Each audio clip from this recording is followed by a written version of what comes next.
So let's move on to 2022. We've got some articles up on the site. Actually, there's the main article. It's the top 20 most anticipated movies. Everybody's taken part in this, although Kaz, you put it together, but everybody has had their say. That's everybody in the movies team, not everybody on the planet. So you've had your input, guys. What is it that you're looking forward to this year? Go on, Kaz. You know you want to say it. I can't. It's been moved to next year. Oh. No, Top Gun's still there. Don't worry. No, I thought this year the idea of putting everybody together and getting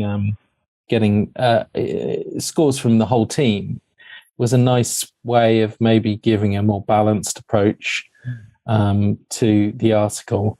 It did mean I had to change the order several times to try and get it to suit the scores that everyone is giving me. But thankfully, Tom did change the 3 he puts on Top Gun 2 to enable me to leave it at the top spot. Thank you, Tom. The money's in the post. I didn't mess it up too badly. No. So it's a good kind of way of seeing what everyone's thinking, and it is interesting.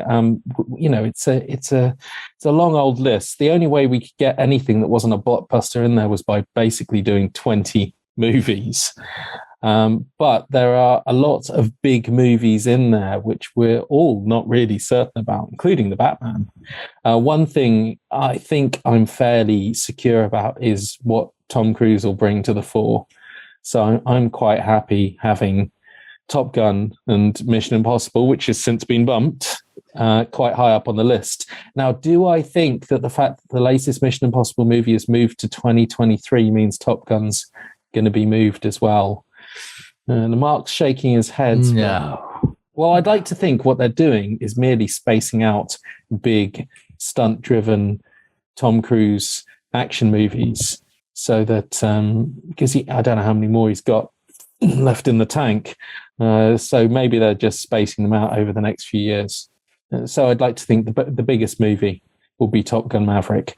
And I know that the first one had a horrendous story, but it is iconic. And the difference this time round for me is that he's just going above and beyond to make it so practical and real, in the sense that we don't often get many movies that stick you in a cockpit and stick the actor in a cockpit and fly him around doing crazy, insane speed stunts. I mean, it's just not something that's done. They tried to do it with CG and stealth, and which I have a soft spot for, but there really aren't many like fighter plane style movies out there.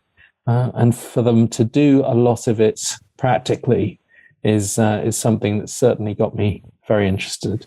There's also Miles Teller's moustache to look forward to in that movie. Yes, and he's getting oiled up for that. Epic. Any fans of Miles Teller out there? You're going to love this movie. Yes. Got to reenact the volleyball scene for sure. Yep. I mean, I love the fact that Kaz, you felt the need, not the need for speed, but you felt the need to try and justify your love for Top Gun. You don't need to justify that. It's just a thing you're born with. It's just there. Be proud, man. Be proud. It's got everything to make it special. I mean, Film of the year. I like Kaczynski's back catalogue.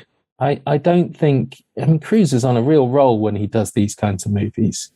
He does stuff that other actors just don't do. Even my kids, they're wowed by watching the making of when he's climbing up the Burj. Yeah, can't think of anything else. There's going to be something in it that makes your jaw drop, without a doubt. There's something that they're holding back, which is going to be spectacular. Yeah. So could be Val Kilmer, quite frankly. That would be pretty spectacular.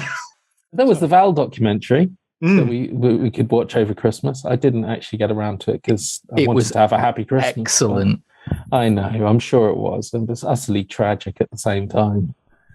But anyway, that's what I'm looking forward to. I'm looking forward to loads of Tom Cruise stuff, well, 50% less now, and a bunch of Marvel things. It's hard not to put them at the top. But Tom has also piqued my interest in The Northman through his insistence that it had to go in the top 5. I don't know that I insisted that specifically, but I did. I am very, very much looking forward to a new Robert Eggers movie.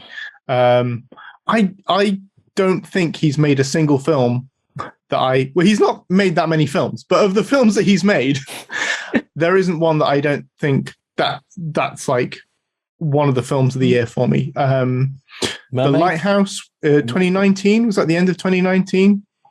The one with the mermaids? Yeah, was just astonishingly good, and a bit of a flawed masterpiece, if you ask me. And I'd probably say the same about The Witch. So whatever he chooses to do, he can do. Like, I'm on board for a Viking saga for sure. Yeah. Vikings are a bit hit and miss, though, aren't they, though, Tom? Come on. Are they? Well, I need to say the words is it Pathfinder? That film from a few years ago, which disappeared without a trace. Outlander. Outlander's good. Well, granted, you had aliens and Vikings there, yeah, so you know. Outlander's a good movie, Mark. You've shot yourself in the foot there. It's no stealth, Tom. It's no stealth. I mean, to be honest, this one had me at Bjork. So, yeah.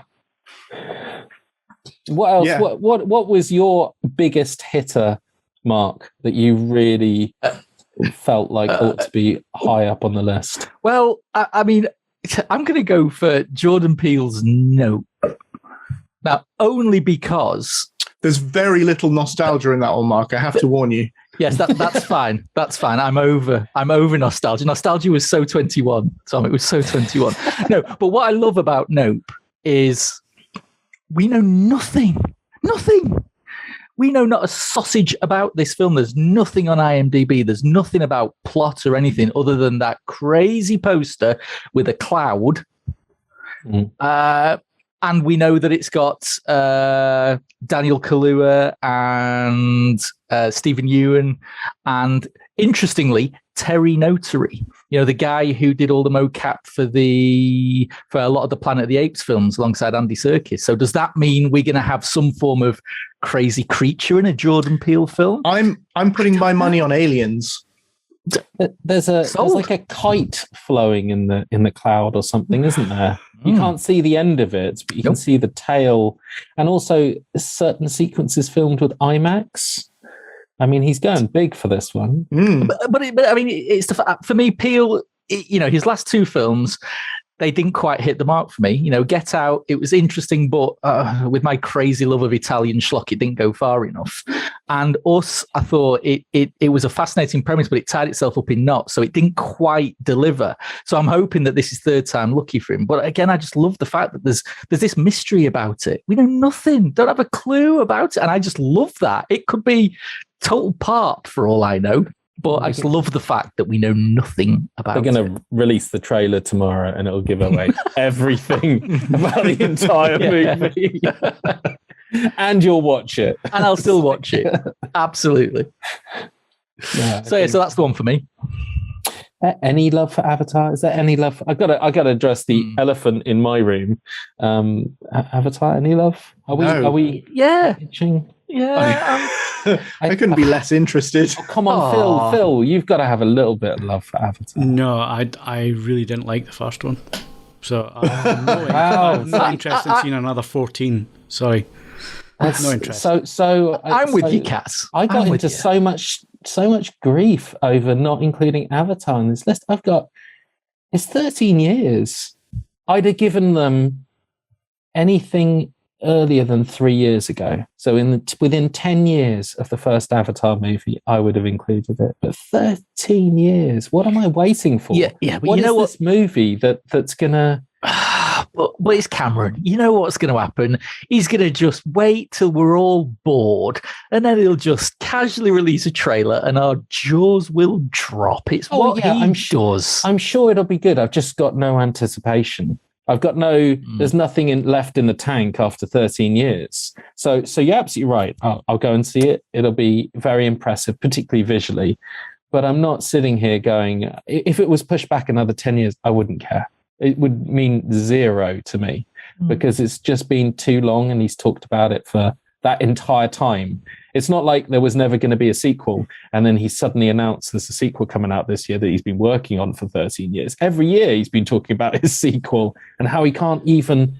Oh, he can release The Abyss in 4K. Yes. Oh, that's happening. Yes, it is actually some good Cameron news. It is happening. Yes. We are getting The Abyss in 4K finally. No, are we though? Are we though? I mean, it's rumors. Are we though? It's rumors. Yeah. But yes, we are. Oh, come on, we've got to, really. I mean, the thing for me with Avatar is that the original, there was a hook, which was 3D.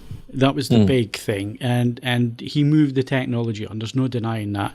The amount of development work that went into it, the use of the cameras and so on, he really moved it on. What is he doing with this one? What Underwater is the cinemas. hook with this? Is it? He's done that already, though. We've already had like Sanctum and The Abyss and what was that? No, actual underwater cinemas. We sit underwater and watch a movie. We're going to be underwater. Yes, not the film. Actually, us underwater. It's going to be 2 hours of some lovely like concept art realized in CGI. That's it. No, I think it's going to be awesome. But I suppose, like Kaz, if it was delayed a year, But man, having said that, I've been going to the IMAX for the last 2 years, being told I can see Top Gun in 2020. Yes. So yes, just saying. At least they haven't talked about that since the first film. That has. There it haven't has been been delayed, but there haven't been people talking. But has there ever been any fan drop off quicker than Avatar? If you think about how nuts people were for Avatar when it first came out, the number of people who were cosplaying the Na'vi, and the number of people who are like very online pretending that they were living on Pandora, and that lasted like maybe a week, maybe a month, I don't know, but like and then there was just total drop off after that. No, Tom, you need to remember when Avatar was released on 3D Blu-ray, but only if you bought a Panasonic player. Yeah. Oh yeah. Then we all went nuts again. Yeah, I think a certain type of person went nuts. I think maybe our key demographic went nuts, and maybe I'm not our key demographic. I think. I mean, it'll certainly be a spectacle, but yeah, if it got bumped, I wouldn't be bummed out like I was when I heard about Mission Impossible. It really wouldn't. It wouldn't bother me. So anyway, that article is on the website. Go have a read, see what the guys think, and then vehemently disagree with them in the comments and call them all sorts. We've had a lot of that already. Lots of disagreement. I have no doubt.